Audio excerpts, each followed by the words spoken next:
तर मधुमेहाचा प्रसार कसा आहे आणि स्त्रियांमध्ये तो सामान्यतः कसा आढळून येतो? भारतामध्ये जसं आपण आत्ताच म्हणलं की भारत मधुमेहाचे प्रमाण वाढत चाललेलं आहे आणि चीनच्या खालोखार जगात जर कुठे सर्वाधिक मधुमेही असतील तर ते भारतात आहे. म्हणजे आपण जर आता भारताची लोकसंख्या बघितली तर साधारण 140 करोड आहे. त्यातल्या 12 करोड लोकांना साधारण डायबिटीस आहे, म्हणजे मधुमेह झालेला आहे.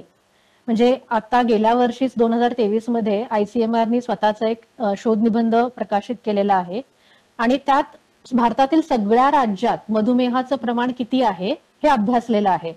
तर त्यावरून असं लक्षात येतं की जवळजवळ म्हणजे 25 ते 30% लोकांची साखर वाढलेली आहे.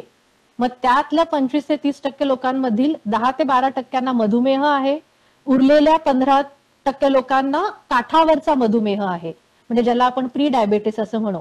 आणि फक्त 70% लोकांची शुगर ऍक्च्युली नॉर्मल आहे. आणि प्रश्न असा आहे की ह्या सगळ्या 30% लोकांना याच्याबद्दल माहिती आहे असं पण नाही. म्हणजे जवळजवळ ज्यांना मधुमेह असतो त्याच्यापैकी 30% लोकांना आपल्याला मधुमेह आहे हेच माहिती नसतं, कारण त्यांनी कधी रक्तातली साखर स्वतःची तपासलेलीच नसते.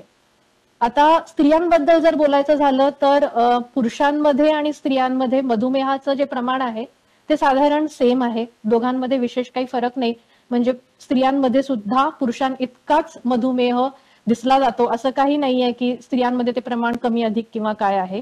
थोडं ग्रामीण आणि शहरी भागात थोडं ते फरक आहे की शहरी भागातले जवळजवळ तिघांमधल्या एकाला मधुमेह किंवा काठावरचा मधुमेह आहे आणि ते जर आपण ग्रामीण भागात बघायला गेलं तर चौघांमधल्या एकाला काठावरचा मधुमेह किंवा मधुमेह आहे.